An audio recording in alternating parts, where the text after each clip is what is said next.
My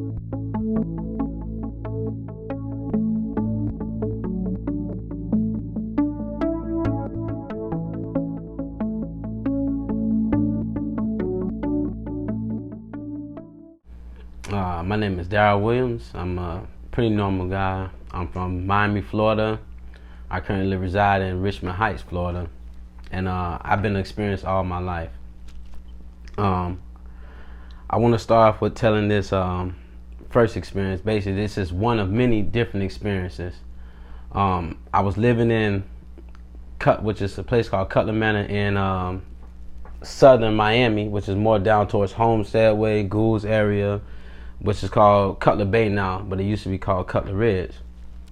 At the time I was staying in this apartment, I was getting ready to lay down. First of all, I was playing the game.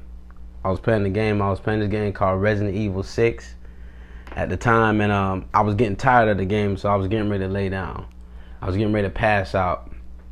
And so as I put the game up and I put everything away, I usually sleep with a hoodie and sweatpants on, and on this couch that I was laying on while I was playing the game and I was getting ready to lay back on, this couch is like a corduroy type of couch. You know, like the couch with the lines in it. It's I wouldn't say cotton, because I wouldn't know the difference between cotton or corduroy. And while I'm laying down on this couch, I'm getting into the stages of sleep. Like, you're laying down, you're relaxing. You know, I'm breathing in. I'm just starting to think about all the stuff, like, you know, it's happened throughout the day, just stuff I'm dealing with constantly. And so I'm laying back and I said, well, tomorrow's gonna be another day. As I'm laying back on this couch, I'm getting ready to go to sleep. And as I'm going to sleep, as soon as I get into the stages of I know I'm asleep, I wake up. And when I wake up because somebody's knocking on my door. But I didn't wake up because of somebody knocking. I just woke up. But as I'm waking up, I hear a knock. I hear a knock on the door, and when I hear the knock, I hear, like, you know, like, I come to fix this and I come to fix that. And in my mind, I'm thinking, okay, this is the maintenance man. Okay, I haven't been living in this place too long, so I don't really know the maintenance man at this time. I don't really know him. So I'm like, okay, the maintenance man's at the door. Okay, the most generic, you know, I live in Miami, Florida, and in Miami, Florida, it's a melting pot. And it's a lot of Hispanics, Haitians, and all these different type of nationalities and cultures. And if anybody who's from Miami would automatically know, like, you think about the most generic maintenance man that you could think about, and this was this guy. And so I look through the peephole. When I look through the peephole, I see him. I'm like, okay, you know, let me open the door. I open the door. As soon as I open the door, this guy rushes in, and the moment he rushes in, I lock in on his eyes. Now, this is like the most important part of the story, like, is his eyes. Because these eyes are like any other blue, like, you can, like, imagine. Like, there's no blue, the sky is like real blue, you know. There's no blue like you can say, like, they were mesmerizing. That's the word I can use. They were mesmerizing. Like, when I looked into his eyes, I was just like locked in, like, oh, like, these are the most beautiful eyes I ever seen in a human being. And they were like shimmering, like, you know, they were kind of like shimmering, but they were this blue, like this sapphire kind of like sky blue, and they were just shimmering. And I locked in on his eyes. When I locked in on his eyes, as he locked in, now he's coming inside and he has his hands underneath my arm, and he's pushing me back, and I'm trying to push back. Like, I'm trying to lean forward because I can't control my body at this time. And I'm like, what's going on? And as he's pushing me back, I'm getting closer to the couch I was laying on. He does like this with his hand, because I see his hands. You know, he's in front of me. And he does like this with his hands, and when he does like this, I turn up. Now I'm facing the ceiling now, and my body is levitating, but it doesn't feel like it's levitating, like, you know, like going up and down, or it's like it's still. Like, if I'm laying on something or being pulled by both ends, I'm just still, like, just completely still, but I know I'm levitating off the ground. So when this goes on, as it's going on, okay, I'm like, okay, this is happening. This is like really happening. Like, I don't know what's going on, but all I know is in my mind is like, this is happening. This is happening. This is the only thing I kept saying, this is happening. And so with this going on, now the guy is next to me. Like, he's next to me, and I can look. I can't turn my body or turn my head, but I can look turn my eyes. So I'm looking from left to right, and I see the guy, and I close my eyes again. And when I close my eyes and I look back at him, this time it's not the guy anymore. It's this.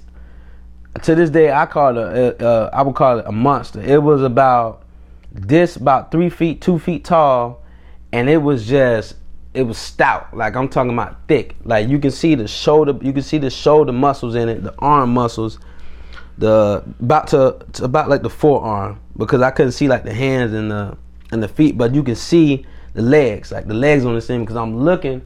And I can look down, but I can look up and I look down. I'm like, oh my, like, is this really what I'm seeing? And the eyes on this thing was like fly eyes. They were like flies. Have you ever seen fly eyes, like with the big red lines, and they have the lines in them? And matter of fact, I have a picture right here. I drew. And this is exactly what it looked like. Exactly what it looked like. I'm gonna get a closer shot, but you can't really see. But like, this is exactly what it looked like. Almost, you would say like bug-like, but like lizard-like, and it had the lips of like a lizard. If you ever seen like a lizard or a snake, they have these lines on their mouths. And when I looked at this thing, now I'm like, I'm not really scared, but I get in a panic state. I'm like, oh man, what am I looking at? Like, what am I looking at? And the reason why I wasn't, really wasn't scared is because, like I said, this is just one of many experiences, and this is something that I'm kind of used to, the weird things like this happening to me. And so I'm kind of in the stage of like, okay, what is going on? Like, what's going on? So my heart is pounding. And while this is going on, I keep hearing a voice telling me like, like, just let it happen. And so I'm like, okay, I'm gonna let it happen. So I would close my eyes and open them again. And as I'm doing this, I'm looking at the ceiling now. And in the ceiling, it was a pinhole size of light coming through. And like, I'm looking at it, but I'm looking back and forth at this thing. I'm looking at it, I'm looking back and forth at this thing. And as I'm taking my eyes on and off, this hole is starting to get bigger and bigger gradually. It gets about the size of a light bulb of a cup. Like, like an average light inside of a house. Like, imagine a light bulb shining from like I guess you would say like a chandelier or something, shining from that. And now I'm looking at this. But the thing about this light, and this is like the weird thing about it, it wasn't lighting up the surroundings. It was just coming through. Like, it was just coming through. And like, I'm saying in my mind, okay, let this happen. Then something in my mind is like, no, Darryl, you don't want this to happen. So I'm like, oh, I don't want this to happen. Then it's like, no, just let it happen. I'm like, okay, I'm gonna let it happen. And then I finally get this voice, and I look back over this thing, and it's like, you really don't want this to happen. And as soon as that happens, and I confirm it in my mind, okay, now I'm scared. I don't want this to happen. I don't want to go through this. I snap back, and I am back up on the couch. I wake up. And when I wake up, I'm looking around. I'm like, checking my surroundings, like, and I'm fathoming about what just went on. Like, it is blowing my mind, because what just happened, things happened to me previously, like things like this, but this was so real. It was so real, and like, you feel the air, you feel the feet, like your feet touching the ground. I feel my back on the couch. I feel when I'm getting up off the couch, I feel my energy being used. Like, I'm waking up. I'm like, I don't want to wake up. I'm tired. Now I'm just getting ready to go to sleep, and now somebody's knocking at my door. And then the crazy thing about this was nighttime when I was getting ready to go to sleep. When I wake up during this incident, it's daytime. Like, on the outside, I can see across to the other apartments. I can see the grass and stuff like that, because my window in my front room is used. It's real big, so you can see basically like everything out of it. So I look, and I'm like, man, I just went to sleep, and now I gotta wake up to go answer the door. And as I'm going to the door, and when I look in this guy's eyes, when I look in his eyes were like so mesmerizing. That's the thing about it. Like, when you relive, matter of fact, I ended up drawing a picture of the guy too. I didn't do it too much justice, but his eyes were so this blue, to where I call this the maintenance man, because that's what, to me, that's what I thought he was. I haven't been living too long inside that place where I was staying at, and so I didn't know anybody. I mean, I knew people that lived there, but I didn't really know them to the extent like, hey, let's hang out, you know, like let's talk. So I was pretty a recluse. The only people I talked to at that time were the roommates that were living in there with me, and I had 2 other roommates, and I would talk to them on and off, and you know, we were pretty different in a whole sense. But I didn't know no maintenance man there. I didn't know the people in the front office too well. All I knew was that I went there to pay my rent. I gave them money and so forth and so forth. So when I seen this guy at my door, you know, I'm thinking, okay, it's the maintenance man. Let me let him in. He's coming here to fix something. Like, I didn't know what we had problems with, but okay, you know, I grew up my whole life living in different apartments, and so it was normal for the maintenance man just to come around and be like, you know, I come to check on the AC, or I come to check on the lights, or you know, whatsoever. And I'm like, okay, well, it's normal. So I opened the door for him, not thinking like, well, who is this guy? So I opened the door for him, and when I opened, that's when like I said, he rushes in. He rushes in like with his arms like this already extended out. Like he comes in. It wasn't like he charged in. It was more like, okay, I'm in, and like basically like it wasn't a struggle between me and him. It wasn't a struggle like I was trying to like my heart is pushing back. It was like I didn't weigh anything, and I wasn't affecting him whatsoever. Like I wasn't affecting him, and I was just featherless, so I'm like weightless. And when he did this with his hands, I felt my body. I didn't feel me being turned. It was like I automatically like popped up, turned. Like it was like my body turned, but it was like from here to there, and like I felt my body like it was like if it was laying on top of something, but I was levitating. I knew for a fact I was levitating because when I would look back and forth like this with my eyes, when I was looking up, I could see the door, I could see the table. It was a table, and I could see everything, and I could see the floor. And where I'm located at is in the middle of the hallway, like, you know, right in the middle of the threshold between the hallway and the door. So there's nothing for me to be laying on top of. The table is over. That's the only thing over there that I can lay on top of, and the table is next to me. So I couldn't be laying on anything, and I know he didn't put me on anything. And the crazy thing was about this was when I woke back up and it was still nighttime. Like I went to sleep, it was nighttime. This happened and it was daytime, and then I woke back up on my couch. It was nighttime.